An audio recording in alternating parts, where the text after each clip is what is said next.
Di Mekah orang tak terima hukum Islam. Di Mekah orang tak terima hudud. Orang tolak hukum qisas.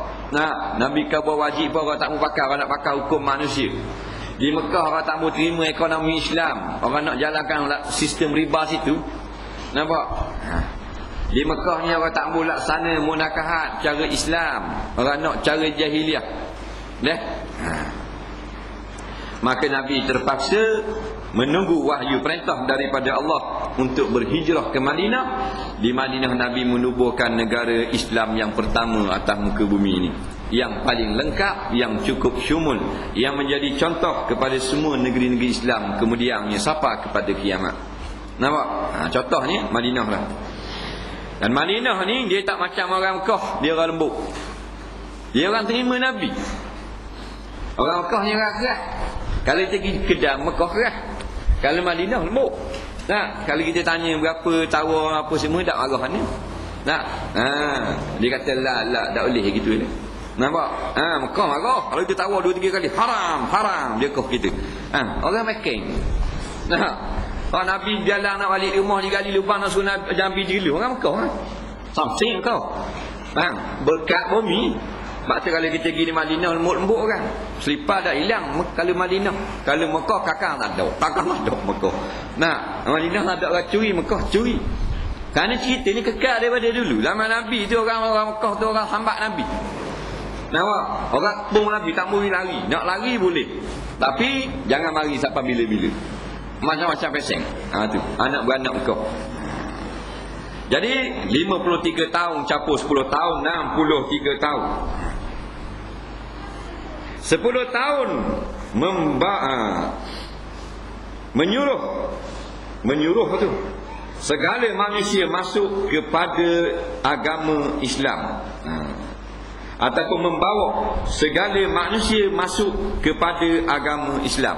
Jadi Nabi ni tugas dia di Madinah ajak orang masuk Islam 10 tahun. 10 tahun tugas Nabi, cukup berkat sampai berbondong-bondong masuk Islam. Nampak? Ramainya masuk Islam dengan dakwah daripada Nabi sendiri. Ramai. Mula asalnya tak ada. 3 orang, 4 orang di Mekah. Semayang sembunyi-sembunyi. Semayang jemaah ramai-ramai tak boleh. Tengok dia Abu Lahab kata. Dia tahu dia Abu Jahal buat surahnya bakar. Macam surah darat pocang. Nah, bakar. Lama dulu hebat. Dia ni tinggal kuncu-kuncu Abu Lahab, Abu Jahal. Nah, kuncu-kuncu dia tu. Kalau orang ngajar ramai kunci surah. Kalau ramai orang masjid tu pecah tu iman. Nampak? Kalau mana yang ramai tak ramai orang surah, 3 orang yang makmum ngetep bila dak kena pecah. Kekal jawatan. Nampak? Tapi kalau ramai sangat orang ngajar sampai tiap-tiap malam sampai penuh orang surah, nyawu-nyawu ikan tu imam tu bakal kena pecah lagi. Nampak? Tu pokok Abu Lahab tu. Abu Lahab moden. Cuma beza Abu Lahab dulu namanya Arab, kulit merah, hidung macung. Abu Lahab ni saki baki dia dah Melayu. Tak macung. Tapi perangai Abu Lahab. Beci tengok orang ceramah. Tapi hati tengok ada orang buat ganjor-ganjor. Geram kalau tengok surah-surah ramai orang. Ni penyakit Abu Lahab ni. Tapi puasa jelek nyanda rumah. Mulai ada puasa. Tak payah puasa dah, buka lalu. Nampak? Dah tolak hudud kafir. Tolak hudud batal Islam. Nampak? Tolak hudud batal Islam. Kalau tangguh hudud lain. Kita tangguhkan dulu hukum hudud kerana keadaan yang belum mengizinkan. Itu kita boleh terima. Tapi jawapan bukan tangguh. Tolak hudud. Daripada orang-orang yang mengaku Islam, kita tak boleh laksanakan hudud di Malaysia. Sebab apa? Sebab bercanggah dengan perlembagaan. Canggah dengan perlembagaan. Perlembagaan siapa buat? Al-Fadil Laqrek.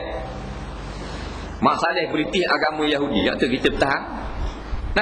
Batu wajib atas kita tiap-tiap individu yang mengaku Muslim di negeri Malaysia ini nampak berusaha sungguh-sungguh agar perlembagaan ciptaan manusia ini akan terpecah dalam masa yang terdekat. Dan wajib kita gantikan dengan Al-Quran dan hadis supaya menjadi dustur dalam perlembagaan negara Malaysia. Kalau siapa yang tidak berusaha, yang tidak bekerjasama, maka dia adalah fasik, berdosa kepada Allah. Kerana membiarkan hukum Allah tidak dijadikan sebagai apa benda ni peraturan dalam negara, selama itulah kita menanggung kewajipan dan selama itulah kita berdosa kepada Allah Subhanahu wa taala.